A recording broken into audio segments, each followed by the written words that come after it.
Hello, everyone. Are you wondering how to get dog urine smell out? Let's explore. To remove dog urine smell, it is important to clean the affected area as soon as possible. Begin by blotting the urine with paper towels or a cloth to absorb as much liquid as possible. Avoid rubbing, as this can spread the urine and make the stain worse. After blotting, rinse the area with cold water and blot again to remove any remaining residue. To neutralize the odor, use an enzymatic cleaner specifically designed for pet urine. These cleaners break down the proteins in the urine that cause the smell and are more effective than standard household cleaners.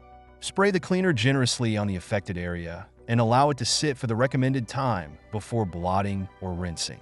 For carpets and upholstery, it may be necessary to repeat the process to fully eliminate the odor.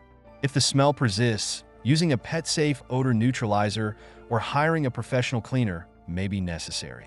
It is important to clean the area thoroughly, as lingering odors can encourage dogs to urinate in the same spot again. Please like the video and leave a comment to support my job.